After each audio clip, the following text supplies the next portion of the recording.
Hi friend, আজি এখন নতুন ভিডিও লৈ আহিছোঁ। এইটো ভিডিঅ'ত আলোচনা কৰিম SBIF আশা স্কলাৰশ্বিপ। এই স্কলাৰশ্বিপত কোনে কোনে এপ্লাই কৰিব পাৰিব, কি কি ডকুমেণ্টছ লাগিব আৰু কেতিয়া এপ্লাই কৰিব পাৰিব, ইয়াৰ সম্পূৰ্ণ ডিটেইলছ এইটো ভিডিঅ'ত আমি আলোচনা কৰিম।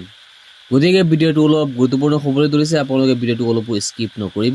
আৰু যদি কোনোবা আমাৰ ভিডিঅ'টোত নতুনকৈ আহিছে তেনেহ'লে আমাৰ চেনেলটো ছাবস্ক্ৰাইব কৰি ৰাখিব।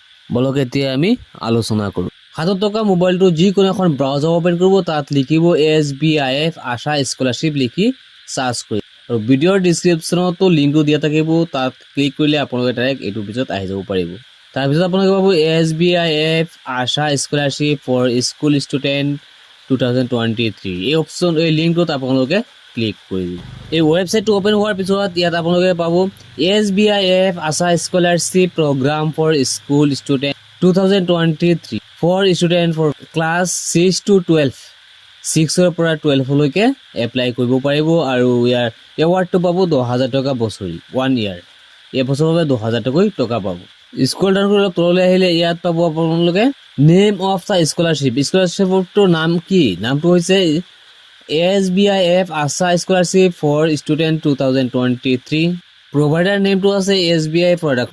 ইয়াত চাব পাৰিছে ইলিজিবিলিটি, কোনে কোনে ইয়াৰ যোগ্য, কোনে কোনে এপ্লাই কৰিব পাৰিব। ষ্টুডেণ্ট ইয়াত দিয়া আছে ক্লাছ 6 to 12, ক্লাছ 6ৰ পৰা 12লৈকে ষ্টুডেণ্টসকলে ইয়াত এপ্লাই কৰিব পাৰিব। এৱাৰ্ডটো আছে, পুৰস্কাৰটো আছে 10,000 টকা 1 year, 10,000 টকা পাব এবছৰত। ইয়াত লাষ্ট ডেটটো দিয়া আছে, যোৱা বছৰ এইটো দিয়া আছে ডিচেম্বৰৰ 15 তাৰিখ 2023। এইটো বছৰতো আপোনালোকে ডিচেম্বৰ 15 তাৰিখৰ আগতে আপোনালোকে এপ্লাই কৰিব পাৰিব। তাৰপিছত দিয়া আছে এপ্লিকেশ্যন মোড, আপোনালোকে কেনেকৈ এপ্লাই কৰিব, অনলাইন কৰিব নে অফলাইন কৰিব, কোনটো ৱেবছাইটত কৰিব। আপোনালোকে ইয়াত অনলাইন থ্ৰু বৰ্ডি ফৰ ষ্টুডেণ্ট পৰ্টেলত আপোনালোকে এপ্লাই কৰিব পাৰিব। একাডেমিক ছেশ্যনটো আছে 2023-2024, 2023-24ৰ বাবে হয় এইটো। আপোনালোকে ইয়াত এপ্লাই কৰিব পাৰিব। তাৰপিছত দিয়া আছে SBIF Asha scholarship for school student eligibility, কোনে কোনে এপ্লাই কৰিব পাৰিব, কোন কোন ইয়াৰ বাবে যোগ্য হয়। ইয়াত দিয়া আছে ষষ্ঠ শ্ৰেণীৰ পৰা দ্বাদশ শ্ৰেণীলৈকে ষ্টুডেণ্টে এপ্লাই কৰিব পাৰিব। তাৰ বাবে পাৰ্চেণ্টেজ লাগিব, 75% পাব লাগিব।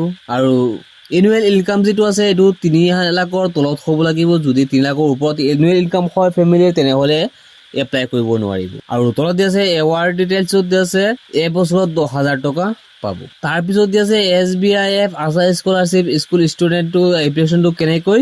এই স্কলাৰশ্বিপৰ বাবে আপোনালোকে যদি এপ্লাই কৰিব বিচাৰে তেনেহ'লে কি কি ডকুমেণ্টছৰ প্ৰয়োজন হ'ব। তাৰ বাবে 1 নম্বৰত দিয়া আছে marksheet of the previous academic year, যোৱা বছৰ যিটো আপোনালোকে পৰীক্ষা দিলে সেইটো পৰীক্ষাৰ মাৰ্কশ্বিটটো লাগিব। তাৰপিছত দিয়া আছে গভৰ্ণমেণ্ট ইছ্যুজ আইডেণ্টিটি প্ৰুফ, আধাৰ কাৰ্ডটো লাগিব। তাৰপিছত দিয়া আছে কাৰেণ্ট ইয়াৰ এডমিশ্যন প্ৰুফ। তাৰপিছত দিছে আইডেণ্টি কাৰ্ড হ'লেও ইয়াত হ'ব। তাৰপিছত দিয়া আছে bank account details of application. তাৰপিছত দিয়া আছে ইনকাম প্ৰুফ হিচাপে ইনকাম চাৰ্টিফিকেটটো আপোনালোকে দিব পাৰিব।